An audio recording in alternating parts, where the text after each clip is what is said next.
Salam à tout le monde et bienvenue dans ce briefing Maroc 24. Pour rester informé, n'hésitez pas à vous abonner à la chaîne et n'oubliez pas d'activer la cloche pour ne rater aucune mise à jour.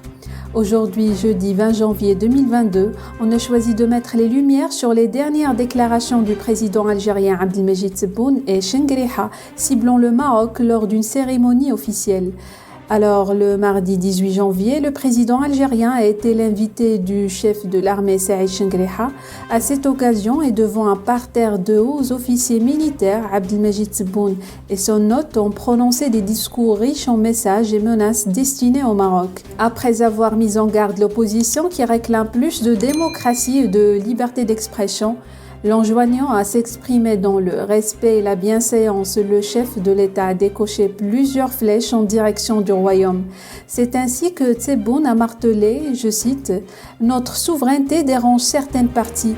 Nous poursuivrons notre chemin avec une volonté inébranlable pour que l'Algérie retrouve la place qu'elle mérite au plan régional et international avec l'appui de notre armée. Gare à celui qui agresse l'Algérie. » Dans son discours, le président a réitéré son rejet le plus catégorique au recours à l'endettement extérieur, sous prétexte que cela hypothéquera la souveraineté du pays et l'empêchera de soutenir les séparatistes du Polisario.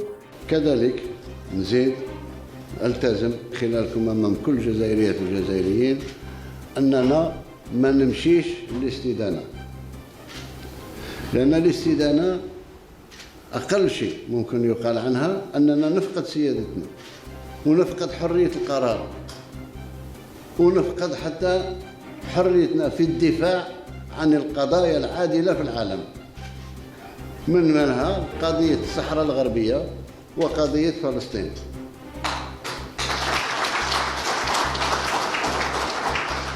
Il s'agit là d'une ligne politique déjà défendue par le chef de l'État. En mai dernier, lors d'une interview accordée à la presse algérienne, il avait déclaré que lorsqu'on emprunte auprès de banques étrangères, on ne peut parler ni de la Palestine ni du Sahara occidental.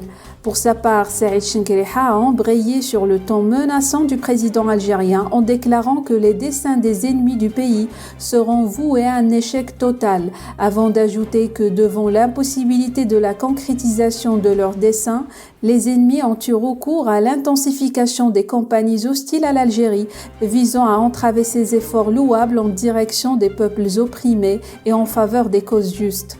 Dans son discours prononcé au siège du ministère de la Défense nationale et retransmis par visioconférence à l'ensemble des commandements des forces, des régions militaires, des grandes unités et des écoles supérieures, le président de la République a annoncé sa décision d'instituer le 4 août, journée nationale de l'AMP. Une décision surprenante puisqu'elle vient faire de l'ombre à la journée historique du 1er novembre 1954, fête du déclenchement de la révolution algérienne par l'armée de libération nationale, dont l'AMP ne cesse de marteler qu'elle est la digne héritière. Mais à travers ce discours non programmé, voire surprise, Tebboune n'a pu s'empêcher de dévoiler le véritable message pour lequel il a été appelé à la rescousse, celui de rendre un hommage appuyé à son chef d'état-major Saïd Chengriha, plus que jamais sur la sellette, car éclaboussé par de récentes accusations de trafic de drogue, d'armes et de régionalisme proférées par un témoin de premier rang, Garmet Bonouera, l'ancien secrétaire particulier du défunt général Gaïd Salah, chef de l'armée de 2004 à 2019. Plusieurs observateurs de la chose politico-militaire algérienne n'ont pas manqué de signaler la présence au MDN du général Ben Ali, le plus vieux général encore en exercice au monde. Il a plus de 90 ans et qui garde la main sur la puissante garde républicaine relevant de la présidence de la République. Cette présence a pour objectif d'afficher l'image d'une armée unifiée alors que les purges et les luttes intestines décapitent chaque semaine l'AMP de ses commandants. Le limogeage et l'arrestation du général-major Mohamed Gaïdi passent d'ailleurs très mal auprès de nombreux officiers supérieurs.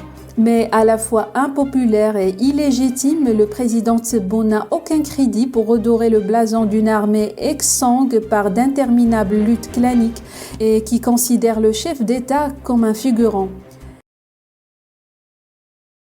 وفي هذه المناسبة أحيي السيد الفريق سعيد شنقريحة رئيس أركان الجيش الوطني الشعبي، مشيدا بما حققه على رأس الجيش من إنجازات هامة أضيفت إلى الرصيد العظيم لمؤسستنا العسكرية العتيدة، ومنوها بالجهود المبذولة من طرفه للبقاء على جاهزية الجيش الوطني الشعبي في كل الظروف، وعليه وعرفانا بكل ما قام به جيشنا الوطني الشعبي سليل جيش التحرير الوطني، قررت إحداث يوم وطني للجيش الوطني الشعبي يتم الاحتفال به سنويا بمناسبة إحياء ذكرى تحويل جيش التحرير الوطني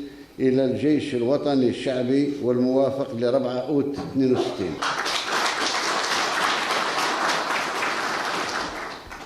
لعل يقين بأن الجزائر بجيشها الباسل وشعبها الأبي لقادرة في الظروف الراهنة على إفشال المخططات والدسائس والمناورات، وردع كل من تسول له نفسه المساس باستقرارها وأمنها. إن استقرار بلادنا وما تحقق من تقدم في مجالات التنمية المختلفة وتمكنها من قطع أشواط هامة برغم أزمة وباء كوفيد التي واجهتنا بصبر وفعالية، لا شك أن كل ذلك يزعج من يكن العداء للجزائر، كما يقلقه عزمنا على استقلال قرارنا وعلى حماية سيادة الجزائر الشامخة.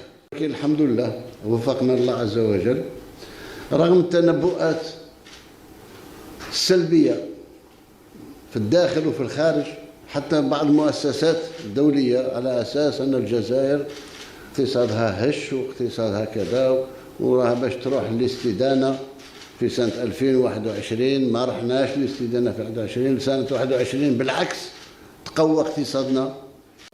كذلك نزيد التزم خلالكم أمام كل جزائريات الجزائريين أننا ما نمشيش للاستدانة، لأن الاستدانة أقل شيء ممكن يقال عنها أننا نفقد سيادتنا ونفقد حرية القرار ونفقد حتى حريتنا في الدفاع عن القضايا العادلة في العالم، منها قضية الصحراء الغربية وقضية فلسطين.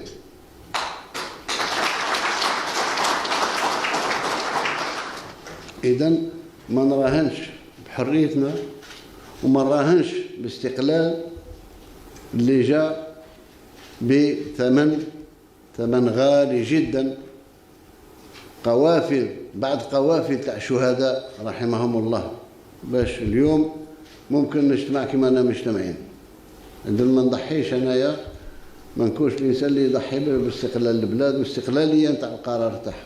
نرفع من شأن الجزائر إن شاء الله. ولا أطول عليكم على كل حال. Pour rester informé, je vous invite à regarder les vidéos Maroc 24 qui s'affichent sur votre écran.